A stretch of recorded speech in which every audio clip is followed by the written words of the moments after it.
Welcome everybody. This is our first off-road workshop of 2023.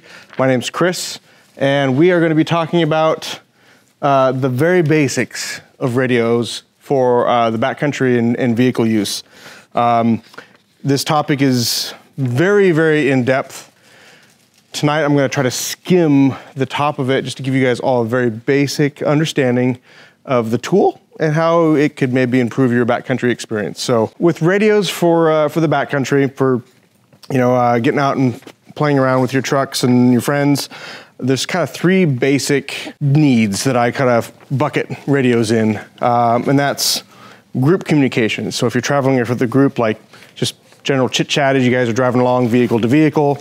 If you have a multi-vehicle group and you're all kind of traveling in a convoy, usually the truck in the lead and the truck in the tail are in constant communication. So that way, if the lead truck, encounters an oncoming vehicle or an obstacle in the road, they can get on the radio and notify everybody in the convoy.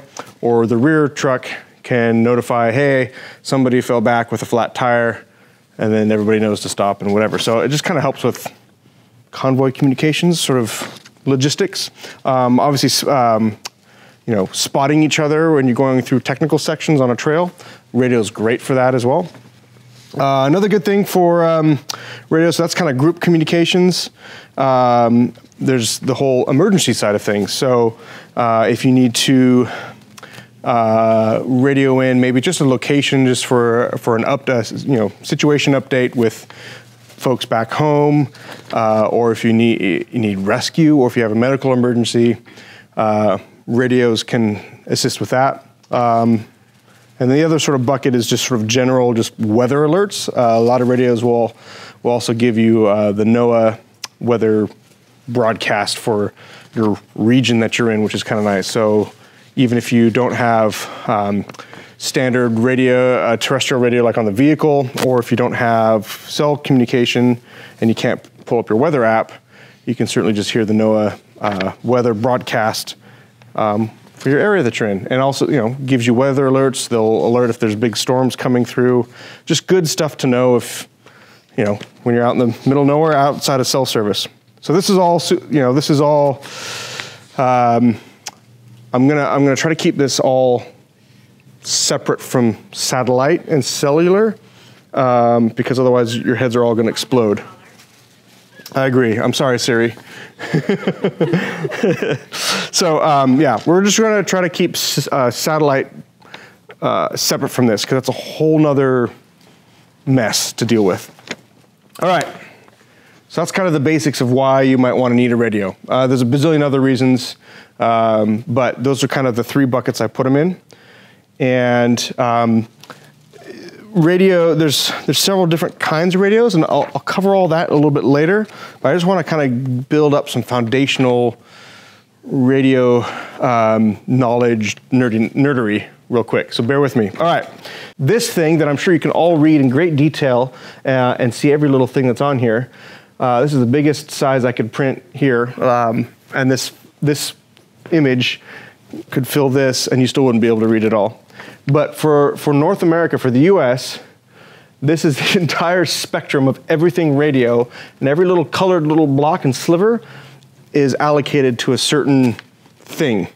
You've got everything from good old AM radio, you've got FM radio, you've got TV broadcast on here, you've got ham and CB, you've got if you want to talk to the International Space Station, you've got military, and about 1,000 billion other levels of radio. In fact, this little wireless lav mic that I have, it's in a sliver in here, a very, very small sliver, but it's all in there. So I'll spare you from going through this, but I just wanted to show you how broad the term radio can be used.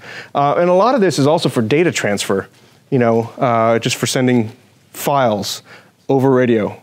And we'll talk about that in a little bit as well. So for our general purpose here, we're going to keep our radio very simplified down to one of these little slivers, which is going to be just sort of general use. They call it personal radio, or and then also ham radio. We'll touch on that as well. All right, so radio frequencies is just a big old one of these things, right? It's just a big wave. And different frequencies are going to have different sizes of waves. And different waves are good, better for certain things and not certain things. So I'll start with something very, very easy. You think about a fishing boat that's just, 30, 40, 100 miles off the coast. Fishing boats all have radios. All right, they use them for the same thing that we do, for chit chat to their friends, for emergencies, and for weather alerts and all that kind of stuff. The nice thing about being on the ocean is you don't have big mountains in the way.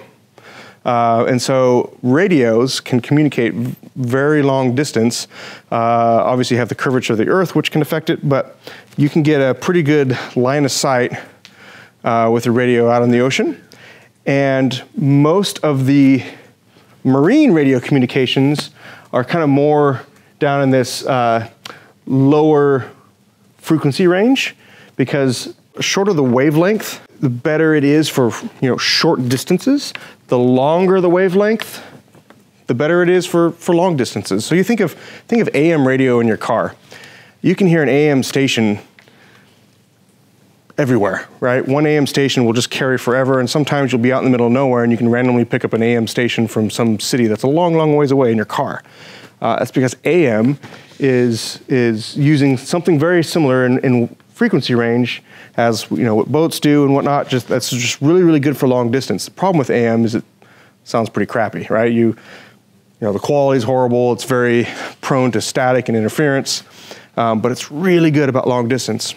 And then you compare that to like your FM radio side. FM has really nice clarity, right? You're listening to FM radio in your car, and it's good for music, good for speech. FM radio, if you're listening to your favorite radio station here in Portland, you drive south on I-5, as soon as you get kind of south of Salem, your FM station is gone. You're not going to hear it very well, or at all, because FM isn't as good as long distances.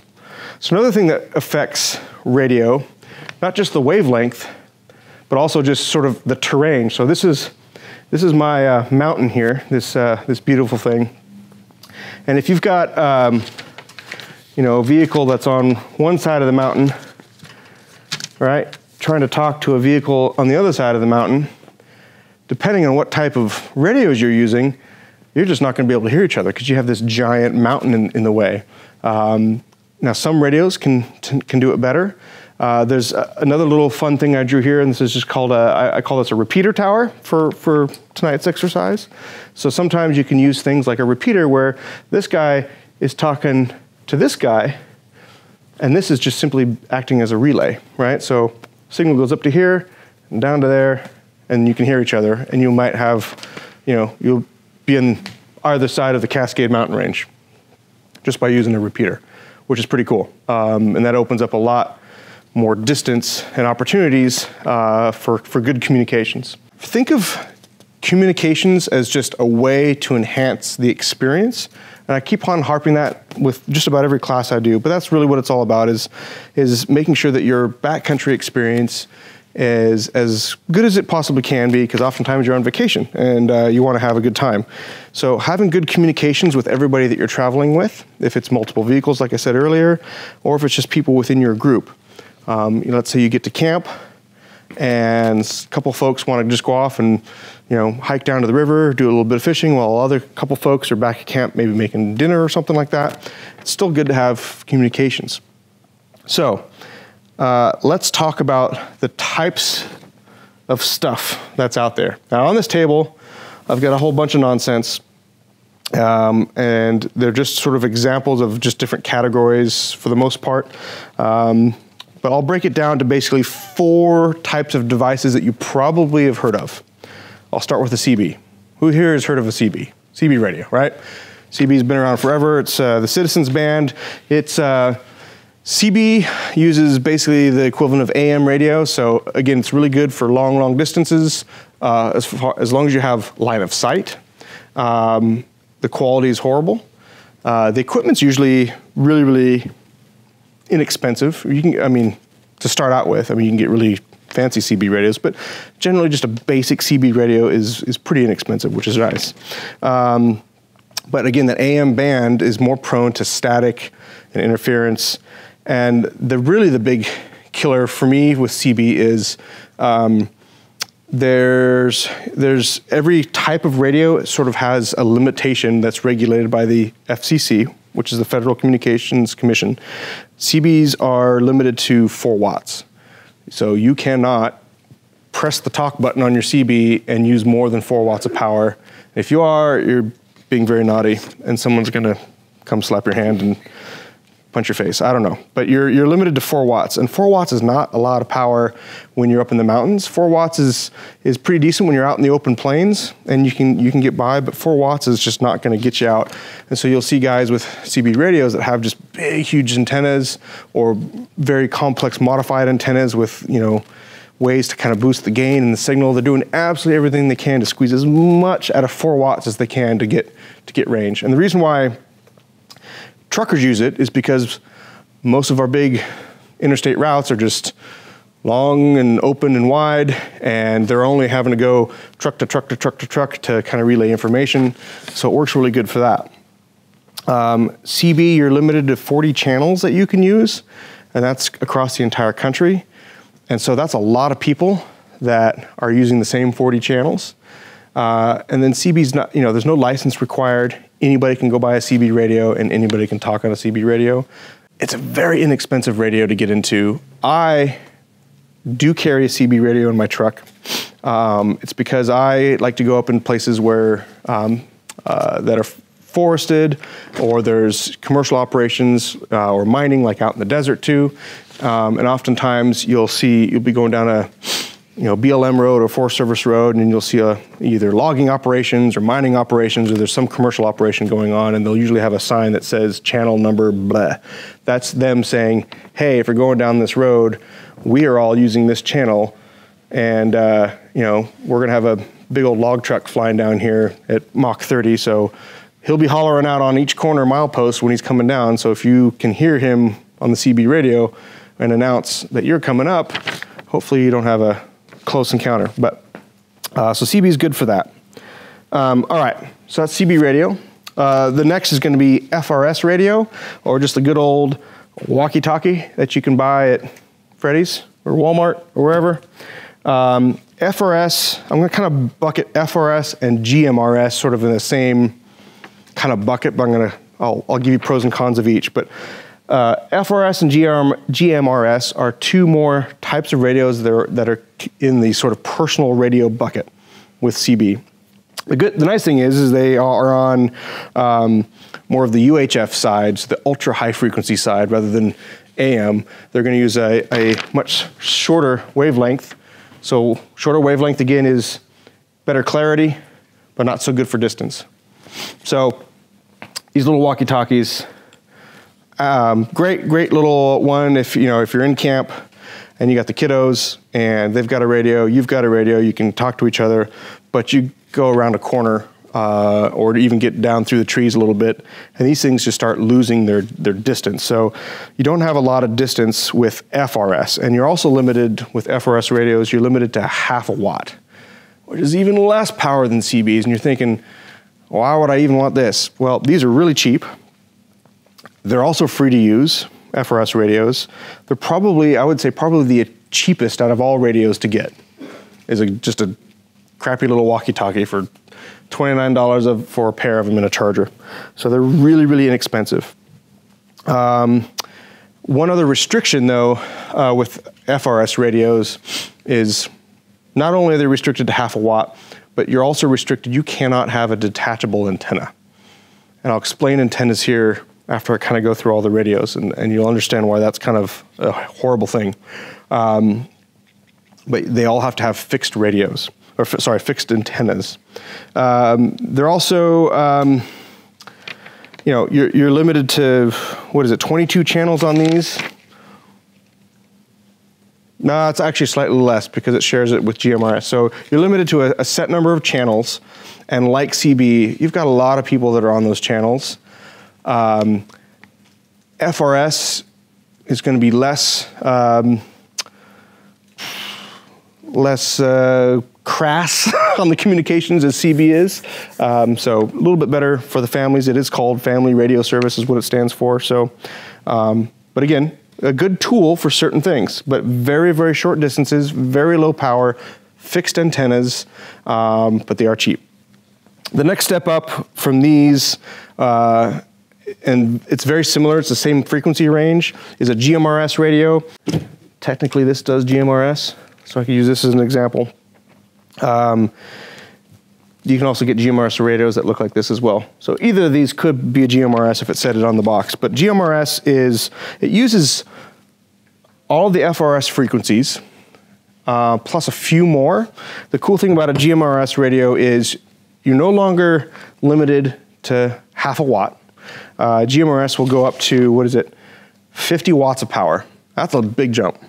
That's a huge jump, right? CB was 4 watts. FRS is half a watt. A GMRS radio, you can get up to a 50 watt radio and still be legal to broadcast. Because they use ultra high frequency range, I mean, you notice these antennas on these things are not very big. So they're smaller antennas. A GMRS radio, you can remove the antenna, which is really, really nice, because it allows you to put, bigger antennas on. And we'll talk about that here in a second. The other cool thing about GMRS radio is you have what's called privacy tones. And all that really is just the radio doing something fancy to where you only hear people within your group as long as all the radios are set to that same privacy tone. So you could be using the same channel as Billy Bob and his buddies down the road, but because you're using a privacy tone, you're not going to hear Billy Bob and his buddies and all their drunken nonsense. Because you have a privacy tone set up. So that's the nice thing about GMRS is you can set that up in the radio. I'm not gonna go over how to do it because we'll be here for 3 hours, but that's a nice feature, right? A nice bonus to have that kind of privacy channel to where you're only hearing your group. Now it doesn't mean others can't hear you, it's just you're not gonna hear them, which is kind of nice. You're still down to those 22 channels, so not a lot of channels, but that privacy helps. The other cool thing that is cool with a GMRS radio is it also is repeater capable. So you can use this kind of technology to really get a little radio and get some extra reach. So, and GMRS radios, since they're on the same band as FRS, you can talk with these little walkie-talkies with a higher power radio. So you could have a GMRS as like the base station in the truck. You can get a GMRS radio in an actual mounted unit like this with a big old tall antenna on the truck, 50 watts, lots of horsepower, and you can communicate with a lot of little handhelds out in the field, which is really, really nice. Okay, one last thing I wanted to say about GMRS is it does require a license, and it's just solely based on the wattage. A GMRS license, it's like $30, I think, or $35. It's good for 10 years. You don't have to take any classes. You literally just register yourself. And once one person in the group has the license, everybody within your immediate group can use the GMRS radio. So they just want one licensed operator in the group. It's not super strict and technical as ham is, but there is a license requirement. So the FCC, I mean, they're going to use it for, all of this, maintaining the infrastructure for emergency communications, for maritime, for aeronautical, for space communications, literally everything. That's all that money goes into that pool. So TV stations, radio stations, they're all paying the FCC for a license. Ham radio operators, GMRS operators, those license fees, I'm sure, go into that big pot of money to help maintain repeater networks, to help maintain just emergency communications for literally everything, which is a lot. And they charge a lot for the TV stations and whatnot. But anyway, all right, so that was GMRS. So now ham. Ham is my last one. Ham radio, you need a license just like GMRS. With ham radio though, because the wattage limit is quite higher, it's the highest one that I'm gonna go through, it's 1,500 watts, 1,500 watts is the maximum allowed amount for a ham radio. That's a lot of horsepower. That's more than what a lot of car batteries will be happy with. But you can do that. Because of that, you have to have a license. You have to take a test to get said license, and then they have different levels of licensure based on your test that you take, and that allows certain privileges or certain frequencies that you can use with ham radio. The basic license, the easiest one to get, they call it their technician level. It gives you basically 2 meter and 70 centimeter, which is the most common that everybody on ham radio uses most of the time, and that'll be plenty. If you want to get super advanced and high speed, and you understand this stuff really well, I mean, you can go down the rabbit hole and do some pretty cool things with ham, and I'll cover a few of those here in a second. But so 1,500 watts of power gives you a lot of options to where sometimes you can that power is enough to just, get out and get over some hills. Huge mountain ranges, obviously, you still need to use repeaters. Ham has probably the biggest repeater network out of all the radios I've mentioned. Well, GMRS and ham are the only two that really have repeaters. I'm not aware of any CB repeaters. I don't know if it's a thing. And FRS definitely doesn't either. So repeaters, just to get you out further, allow you to communicate. When you're on one side of the state, if you get into the correct repeater network, you can communicate with somebody on the other side of the state, or even farther. I mean, it's pretty incredible what you can do with a simple little handheld radio. This is not 1,500 watts. This is 5 watts, I think. It's not a lot. With ham, you get just a ton more frequencies and bandwidth and effectively channels to use. When I use the term channel in these kind of consumer radios like this, it doesn't give you a frequency. Like, it doesn't say, like 103.3, like your FM radio does on your car. That's a frequency. It's not a channel. These all just break it down by channels. So you have channels 1 through 22, just because it's easier to read and you don't have to have a degree in radiology or whatever. I don't know. You don't have to think about it as much. But ham gives you it opens up that allotted frequency range that you can use, which is pretty awesome. Depending on your license, you can use everything from high frequency to very high frequency, which is HF or VHF, up to UHF. Don't worry about that. That's another level of class. But you can get into ham once you get the license. I can't remember what the license fee is. I just renewed mine too. It's good for 10 years. I can't remember what it is. But with your license, you get a call sign, just like a TV or radio station has a call sign. Most TV and radio stations are either a K or a W. Ham radio, you have a call sign as well. The equipment costs can be quite high. Just to get in, I mean, this is just a basic handheld. These also do the ham frequency band as well. These are even cheaper. I mean, you can get into a cheap little, crappy little Chinese radio on Amazon for this little Baofeng for 40, 50, 60 bucks. So they're not too bad, but ham radios can get pretty spendy depending on the features. Now I want to go through some of the features real quick that ham can do that a lot of these others can't. So this is a truck radio of mine. This will do, this little box with that handheld unit has a modem and a GPS built into it. And this one also does digital radio, which makes my head explode. And I won't explain that to you because you guys don't need to know that tonight. But it's not a very large unit, and it does absolutely everything. So cool things that you can do is with a built-in GPS to a radio, you can use a service called APRS. And what it does is over a certain radio frequency, you can use the telemetry data that the GPS has and broadcast out your position. And you're thinking like, why would I want anybody to know where I'm at?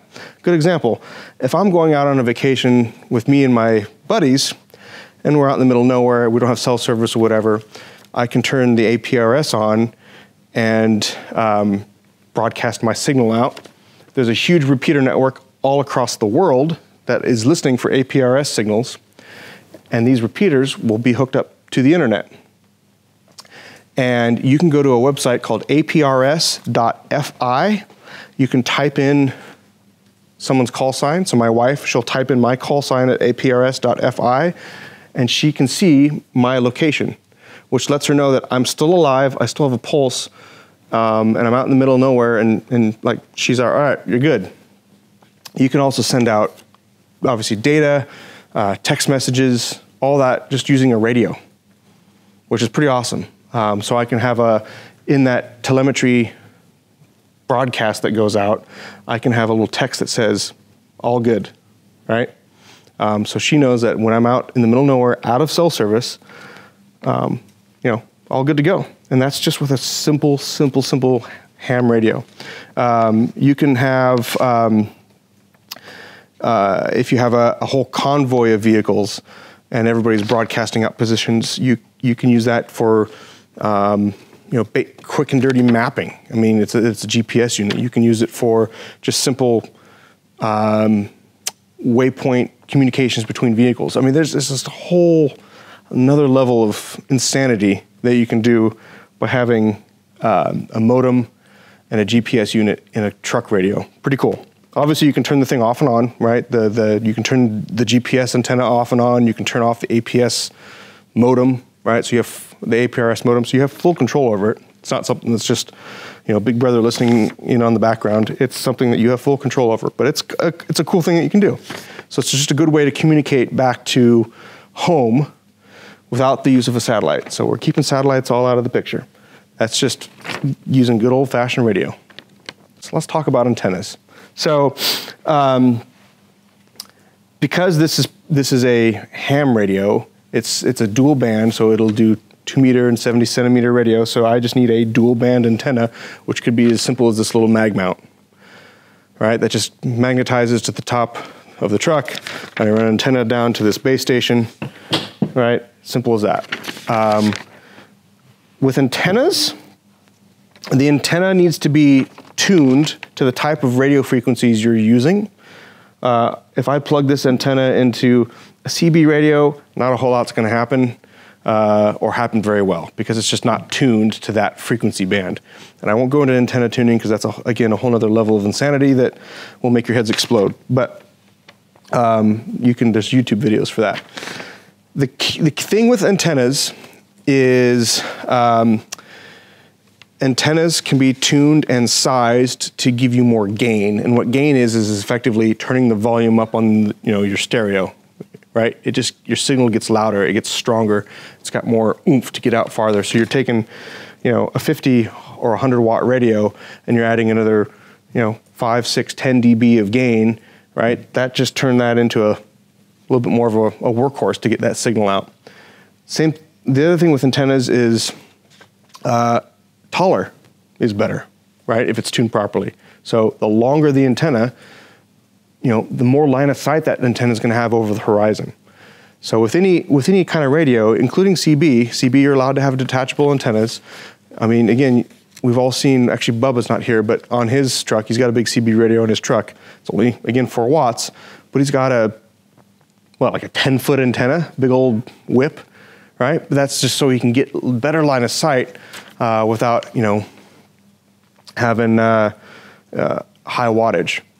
The downside with a huge, tall antenna is we live in Oregon. There's trees everywhere. And when you're out in the trail, you know, you're smacking tree branches, especially if you've got a big, tall antenna. So you don't want that because your antenna is going to get destroyed and left behind on the trail and damaged. So there's a trade-off on antenna size and what's actually practical for where you're going. If you live out in the Midwest and you're not going to see a tree overhanging a road for years, yeah, put a big old monster antenna on your rig.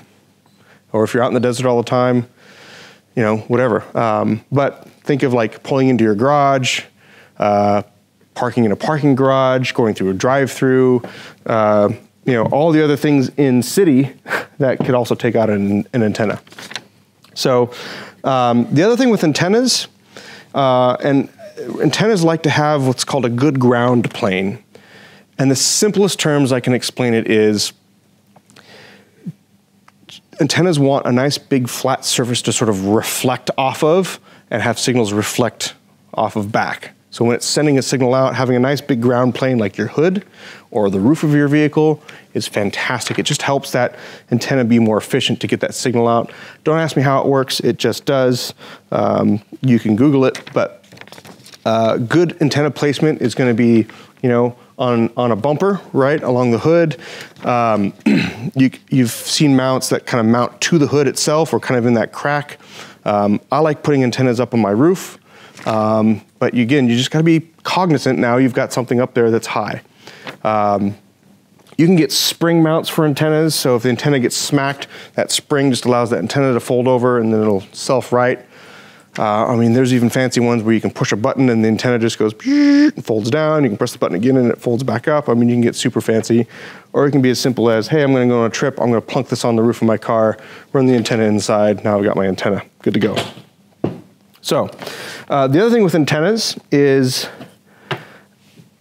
you've got, let's say, all I have is just a basic little Baofeng handheld, you know, ham radio that will do FRS, GMRS, and literally everything. They come with a basic little antenna. It's pretty crappy. It's a cheap radio. The best thing you can do for a little handheld radio is upgrade the antenna. This is the same radio, and it has an antenna that folds up and just gives me, sorry, it's coming unscrewed, just gives me more. And what do we say about antennas? Bigger is better. A taller antenna is better, and this one's tuned for this style of radio. That's gonna give me, with the same radio and the same amount of wattage, a way better signal and way better reception and transmission. Same exact radio, just higher quality antenna. I did the same thing with this ham radio here. Just a better, longer, higher gain antenna that just gets my signal out and allows me to hear better. So the other thing you can do with a little crappy Baofeng radio is when you're in your truck, I unscrew this antenna, and I know I've got my mag mount now on the outside of my truck. I can screw this into my little Baofeng. Now I've got, again, a bigger antenna that's also now on the outside of my vehicle, so my antenna is up higher. It's also doesn't have to transmit through the steel of the vehicle, which is also kind of degrades signal quality. So this makes a little 5-watt handheld, crappy little cheap Amazon radio work pretty darn good with a $35 mag mount antenna, right? This combination here, less than $100, and you're gonna be pretty dang effective out in the field, just with this. Again, just to recap, FRS radios, you can't do this. It just doesn't untwist, because they're not allowed to. GMRS radios, you can. So you can do this antenna game with GMRS radios. That's why a lot of four-wheel drive folks love GMRS, because it's cheaper than ham. You don't have to take a test, but you get a lot of the benefits. Higher power, you get antenna options. So GMRS is really, really popular with four-wheel drivers. And then obviously ham radio, really, really popular because you just have more sort of features. You just have more of everything, more power, farther distance. I'll say I've been in a convoy of folks where everybody in the convoy is using just a little handheld radio. And let's say you've got 4 vehicles and it's a dusty trail that you're on. Well, you're not gonna be right up on each other's bumpers because you're just ingesting each other's dust. You can't see the road, and the truck is just sucking all that dust into the engine. So not ideal. So you're gonna hang back for dust, right? Let that dust settle so you're just out of the dust trail, right on the edge of it so you can see. Just that distance, that could be as little as a third to a half a mile around certain obstacles. Even a little handheld radio inside the truck will start cutting out and you'll not be able to hear each other. And certainly if you got 3, just multiply that dust gap by 3, 4, 5 vehicles, and now you've got 1 to 2 miles between the lead and the tail truck. And if the lead truck and the tail truck can't talk to each other, that's a big, big problem, because the lead truck could say, hey, oncoming log truck, everybody get off the road now. And your buddy's just bebopping behind in your dust, so he can't see anything, couldn't hear anything because he's too, not paying attention, and bad day. Or the tail truck, won't know it at all because he's just eating everybody's dust. So having a good antenna that's outside of the vehicle when you're on the move is just going to give you so much better communications. All right, I want to go over just a couple more kind of key considerations with this whole thing. When you're in a group, it's so nice to be able to just talk vehicle to vehicle, not have to use your cell phones at all. You can just sit there and just chit chat, right? Because you're out having a fun trip. It's fun to chit chat when you're convoy vehicles, you know. It just makes the drive better. For whatever reason, it lessens driver fatigue because you're engaged. You're not just sort of just driving along. You're engaged in conversation with the rest of your party that you're with. And you're traveling with people that hopefully you enjoy their company. And why completely ignore them during the driving portion of the day when you could just be chit-chatting on the radios? So it's good to have radios between vehicles. And I do like having a dedicated radio that's in the truck. And then I like having a handheld to complement it. Because then, when you get to a technical trail section, and I kind of mentioned this earlier, your spotter, who's guiding you through that technical bit of trail, could be on the same radio as you in your truck and can, give you hand signals and also some verbal signals, which is really nice. So it's really, really good for that. Also, if, I use that example of, half of the party's in camp, the other half decided to go down the trail a little ways to go catch some fish or something, or to hang out or explore. Just, again, good communications between group. You can let each other know where you're at, what time dinner is, and you just are making the experience better and honestly safer. So I'm not going to tell you which radio to buy, really, but because it kind of depends on what you need for what you're doing. But I can certainly kind of talk through that process one-on-one with you. But just the key considerations, again, are think about the type of traveling that you're doing. Think about how large of a group you're traveling with. And think about, how much of a pain in the neck you want to go through to get a radio system set up. Do you want something where you literally just turn the dang thing on, get it to the appropriate channel number, and then press the talk button? If that's your radio skill set, that's all good. There's tools out there, FRS and GMRS. If you want to kind of take it to a whole nother level, or there's also CB. But this CB's, it has its place, I suppose. Like I said, I still keep one in my truck, but there's just kind of no excuse to stick with CB this day and age when you could have something that's just so much better. That's relatively the same cost. You just have to pay $35 for a 10-year license, and that's GMRS. And then there's the next level is ham, which just sort of, it forces you to kind of learn more about radios, which is good knowledge to have, because then you can kind of troubleshoot things in the field and you sort of understand the technology and how it works. So through that experience, you gain more knowledge. It's kind of like when you modify your vehicle, let's say you put a suspension system on your truck, it's sort of the knowledge you gain of putting the lift on yourself versus having a shop do it, and then you getting out in the field and you hear a clunky squeaking sound that doesn't sound normal, and you not knowing how to fix that. And it's only you that's out there, so you should know how to fix it. So it's knowledge gain is always going to make your life better when that instance comes where you need that knowledge. To get more information on the licenses, you can go to the FCC website. I think it's just fcc.gov. You can also, for ham, good resources is ARRL. That's the Amateur Radio Relay League. I think it's ARRL.net, I believe. You can just Google it. It's right here. It's that. Oh, and this handy chart here is sort of ham radio frequencies that you can have access to. Anyway, super, super nerdy. But the basis is sort of this, right? It's just being able to communicate with people in your party or communicating potentially back home. It's just whatever your communication need is. The good news is there's a radio for it. That's good for the backcountry. I want to thank you guys for coming out. Appreciate your time. I'll stick around for some questions. Thank you guys.